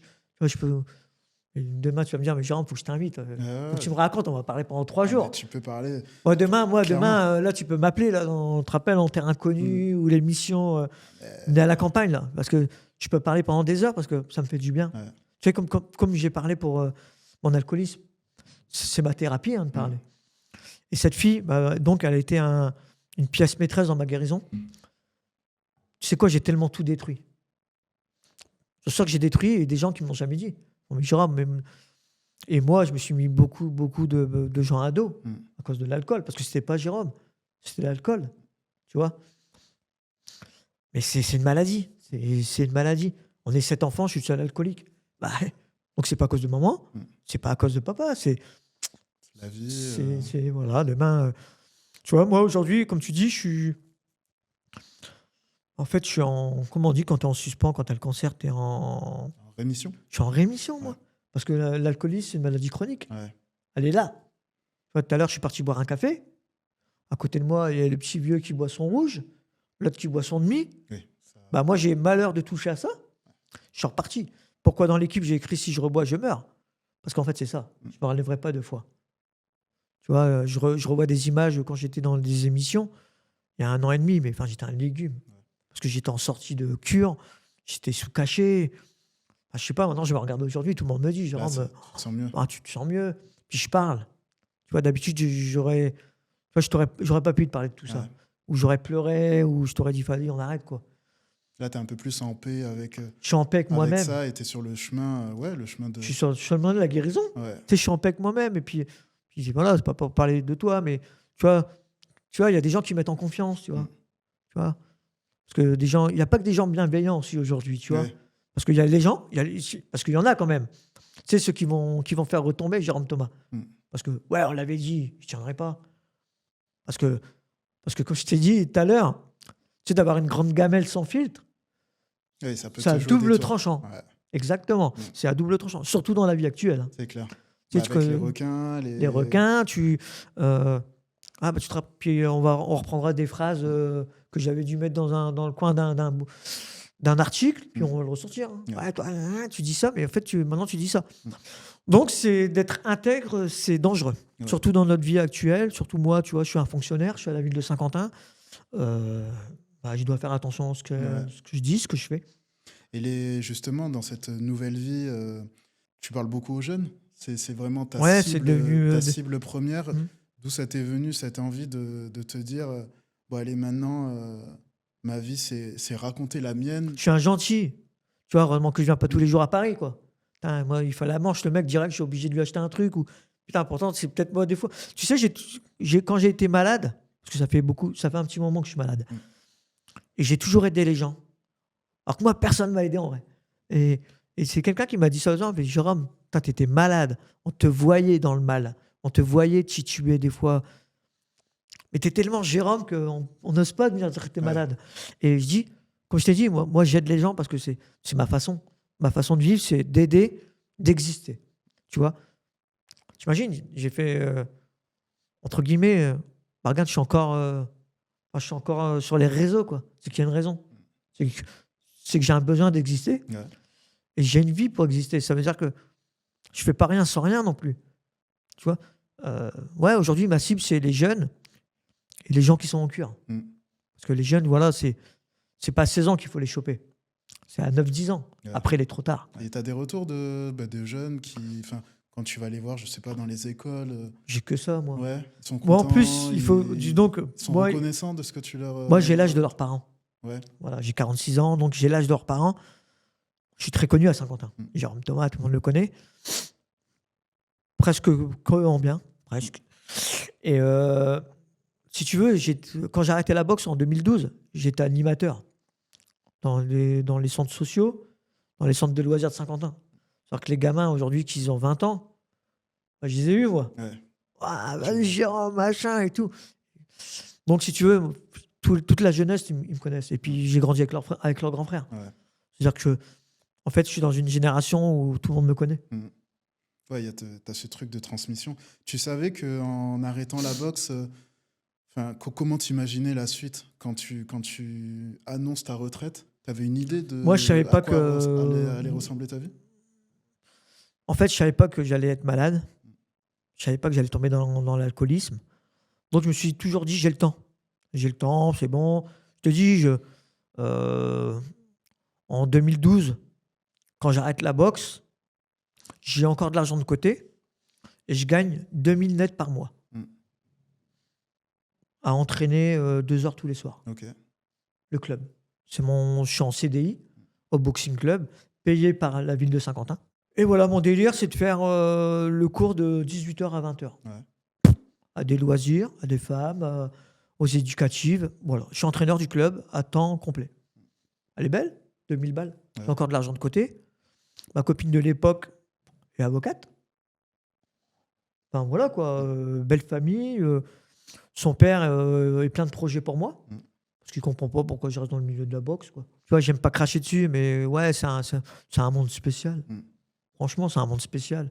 C'est toujours les mêmes rengaines, c'est toujours les mêmes histoires, c'est toujours les mêmes vieux avec leur club. Non, mais ça y est, on est en 2025, là. Ouais. Et tu te vois, je sais pas, entraîner un futur grand boxeur, un futur espoir de la boxe française, ça, c'est un truc qui te plairait ou pas du tout? Moi, ce qui me plairait, de toute façon, monsieur Nato, il est encore 4 ans président. Donc, monsieur Nato, c'est le président de la Fédé aujourd'hui. Ouais. Ça a été mon entraîneur en équipe de France. Ça a été le DTN. Ouais, mon rêve, c'était qu'ils me mettent au Krebs, où il y a des cadets juniors, où c'est encore des gamins qui rêvent, tu vois. Ils n'ont pas encore gagné beaucoup d'argent. Ils rêvent encore en quelque chose. Jérôme Thomas, ça leur parle. Tu vois, je suis comme moi, quand j'avais 15 ans, leur âge. Tu veux te reconnaître en eux. Ouais, on veut être un champion. Eux, ça me plairait. Non, à l'INSEP, ça me plaît pas du tout. Ouais. Les mecs, ils ont des boulards comme ça. Ils n'ont rien gagné. Laisse tomber. Ouais. Mais c'est la boxe qui veut ça. Pourquoi? Parce que maintenant, ils sont plus forts sur Instagram et sur les réseaux, tout le bordel, que c'est les champions du monde des réseaux, quoi. Mais le vrai truc, c'est quoi? C'est la boxe. C'est le ring. C'est ça, c'est l'essentiel, quoi. C'est le Géorgien qui va venir en face de toi pour te défoncer. Ouais. C'est pas un star. Hein. Et c'est ça que je reproche, moi. Et c'est des mecs qu'il faudrait remettre, je pense. Mais c'est l'encadrement qui veut ça. Il n'y a pas eu de... Là, je ne vais pas me faire que des amis, je le sais. De toute façon, j'ai plus rien à perdre. Donc, tu me l'as dit dans j'aurais plus rien à perdre. Et ça leur fera du bien d'entendre ça, peut-être. Ouais. Ça leur fera du bien. Puis ils vont peut-être se dire, ouais, c'est peut-être Jérôme qui a raison. Si tu avais un conseil à donner là, à un jeune ou une jeune athlète de haut niveau qui veut se lancer dans la boxe, si tu avais un seul conseil là à lui donner, ça serait quoi? Alors déjà, moi, comme je dis, on ne peut pas enlever les rêves de quelqu'un. Si il ou elle veut réussir, déjà, il n'y a que le travail qui va payer. Il n'y a que le travail. Après, il faut être aussi objectif avec soi-même. Si tu as 20 ans, ton objectif, c'est d'aller en équipe de France, à moins que tu aies un extraterrestre ou là, tu mets l'IA, là, c'est à la mode, là. L'IA en mode, vas-y, je suis moi. Mais non, sinon, il ne faut pas rêver. Tu as 20 piges, tu ne seras jamais footballeur professionnel. C'est pas possible. Non, il faut travailler. C'est le travail, les opportunités, l'audace. À un moment, tu disais à quel point tu t'étais senti seul, un peu à la manière du ring où tu es seul face à ton adversaire. Est-ce que c'est un regret pour toi de ne pas avoir été un peu plus accompagné ou être allé chercher un peu plus d'aide Non, enfin, moi j'ai l'impression que la solitude. Moi je trouve que là, à l'heure actuelle, tu vois, en fait, ta solitude, c'est toi. Tu vois, moi le soir, je me mets à pleurer, tu vois. Il y a ma copine à côté, elle est impuissante. Tu vois, je bloque un peu, mais mon frigo il est rempli. Je pleure quand même. J'arrive à payer mes factures, donc, tu vois. Donc ça veut dire que en fait, la tristesse, c'est ce qu'on a en nous. En fait, il n'y a que toi qui peux le vaincre. Ce qui est fort, c'est d'aller arriver à exprimer le pourquoi du malheur. Mais tu n'arrives pas. Enfin, moi, je pleure. Après, c'est de la pudeur, tout ça aussi. Il y a la pudeur, c'est de l'homme. Hein, et puis, on est tous des sensibles, en vrai. Même celui qui joue les gros bras, machin. Et d'aller dire à sa copine, ouais, je me sens pas bien et tout. Putain, en fait, t'as pudeur de mec aussi. Des fois, il y a des psychologues pour ça. Enfin, moi, je parle beaucoup. Même ce qu'on fait, ça a valeur un peu de... Tu le disais toi-même. Ah, mais là, tu viens de me faire... thérapie aussi. Et là, tu sais 90 € la consultation. Et t'as tout compris. Là, tu viens de me faire économiser 180 balles. Voilà, ça fera 2 séances de psy en moins. C'est important aussi de parler, d'échanger, de transmettre aussi, tu vois. Ouais, de transmettre, puis que les gens ils essayent aussi de comprendre l'humain que je suis. Ouais. Tu vois. Parce que en plus, chacun après suppose ce qu'il veut de la personne. Après, ouais, j'ai sûrement des défauts, hein, comme tout le monde. Hein. Des défauts, des qualités. Mais apprends déjà à connaître le gars, quoi. Moi, c'est sûr qu'aujourd'hui, c'est peut-être aussi ça l'expérience et puis l'intelligence. Tu sais, j'analyse vite. Hein. Je veux dire, franchement, je vois à qui j'ai affaire. Ouais. Donc, ouais, aujourd'hui, je perds plus mon temps. Et ça me fait gagner du temps, surtout. Ouais. Parce que, tu sais, moi, j'en ai vu des lascars traîner autour de moi. Hein. J'en ai vu. Hein. Et je les ai toujours gavés, ces gens-là, tu vois. Parce que j'ai un bon cœur. Je sais qu'ils ne savaient rien. Je ne savais pas lui dire. Parce que j'ai pas envie de faire de la peine. Puis je me dis, tant pis, peut-être qu'à un moment, il s'en rendra compte et puis il ira mieux et puis il n'aura plus besoin de moi, tu vois. Mais aujourd'hui, je suis obligé de penser à moi. Parce que moi, j'ai tout détruit, quoi. Ouais. Tu vois, je repars à zéro. Ouais, tu reconstruis. Moi, c'est une renaissance, hein. Il y a 15 mois. C'est ça. C'est le mot que tu disais tout à l'heure et qui m'a fait tilt. Mais ouais, tu renais, quoi. C'est une renaissance. Même après avoir détruit des choses, comme tu dis. Je renais. Ouais. Hier, j'étais dans une clinique. T'imagines ? Et comme par hasard, ça faisait 15 mois, jour pour jour, que je suis sorti de cure. Ouais. C'était le 11. Je me rappelle très bien parce que j'ai fait les 5 km de Saint-Quentin, là, les boucles saint-quentinoises. Donc, t'imagines ? Ouais, c'est fort. Ça faisait 15 mois, puis là, j'arrive. Putain, aller aider les gens, quoi. Ouais. Et je peux te dire qu'hier, comme ils ont dit, putain, monsieur Thomas, ouais, parce que moi, après, c'est des tutoiements. Il dit, mais on se sentait plus à l'hôpital avec vous. Ouais. Parce qu'en fait, il y a le côté dramatique de notre maladie, mais aussi, il n'y a pas que, parce que c'est que beaucoup d'anecdotes. Tu n'as pas rigolé d'un mec bourré, quoi, tu vois ce que je veux dire. Mais il y a aussi tous les dommages collatéraux que ça fait autour, quoi. Non, mon but, c'est d'aider. Et tu vois, c'est pas pour autant que je vais être riche. Ouais. Mais si ça peut m'amener une richesse déjà, waouh, pour me reconstruire, encore du cœur, je pense que le reste, ça viendra tout seul. Ouais. Bon, j'espère que tu as kiffé le moment, en tout cas. Moi, c'était top. On arrive sur la fin et tout. Moi, c'est déjà fini, moi. Ouais. Non, mais franchement, j'ai passé un super moment. C'est le 2e épisode. C'est un parcours différent du premier que j'ai eu de Jean-David, mais c'est super, en fait. Tu te rends compte avec toi, et j'espère que ceux qui vont nous regarder, nous écouter, vont le sentir aussi, mais tu te rends compte, en fait, de la complexité d'une carrière, que c'est pas, surtout pour toi, c'est pas que les succès, que les médailles, et qu'il y a vraiment un revers à tout ça. Mais en fait, vous voyez quoi ? Regarde un petit peu, si on prend le cas du plus connu, de Mbappé. Mbappé, on le voit marquer des buts. Mais après, t'as vu, le peu qu'il fasse une soirée par-ci, par-là, ça reste un humain en vrai.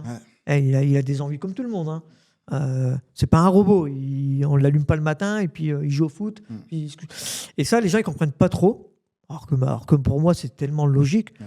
Mais derrière la médaille d'or, il y a eu quoi? Il y a peut-être une séparation.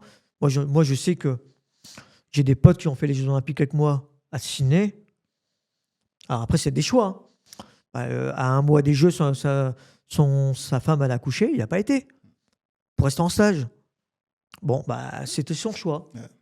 Il n'a pas fait de médaille. Donc, tu regrettes ou pas? Ouais, clairement, en tout cas, vraiment merci d'avoir accepté de t'ouvrir aussi à ce point. Je sais que tu as parlé de sujets qui sont importants pour toi aujourd'hui et qui t'aident à te construire et puis en plus qui vont permettre à tout le monde de te découvrir, de voir une autre facette aussi de Jérôme Thomas. Donc c'est top. Non, c'est moi qui vous remercie parce que j'ai passé un bon moment. Voilà, j'ai dit ce que j'avais envie de dire. J'ai frustré personne. J'ai empiété sur la vie privée de personne. Puis voilà, comme je dis, franchement, j'ai fait une petite biographie mais qui existe. Voilà, en 2004 à 24 ans, tu peux pas dire que tu fais une biographie, quoi. Mais aujourd'hui, je pense que j'ai beaucoup à raconter. Donc, si quelqu'un m'écoute, et franchement, je suis ouvert à tout. J'ai pas de personne qui peut m'écrire un livre. Je suis tout seul. Je suis ouvert à tout et ça serait top, quoi. Mais écoute, j'espère que en tout cas le message est passé. J'espère que ça va être relayé et qu'on a peut-être une maison d'édition qui va écouter et ça serait beau. Ça serait une trop belle histoire, en tout cas. Ouais. Ça serait très cool. Bien. Merci à tous. J'espère que vous avez apprécié ce nouvel épisode. Si c'est le cas, vraiment, je répète, mais parlez-en autour de vous, partagez, abonnez-vous à notre chaîne YouTube pour regarder l'épisode. On est aussi disponible en podcast audio, donc sur toutes les plateformes, Spotify, Deezer, Apple Podcast, Amazon Music. N'hésitez pas à laisser une note et des commentaires, retours positifs, ça nous aidera énormément. Merci à toi Jérôme d'avoir été l'invité de ce nouvel épisode. C'est cool. Encore une fois, merci pour tout et puis j'espère que vous êtes régalés dans le revers de ma médaille. Merci Jérôme. Merci.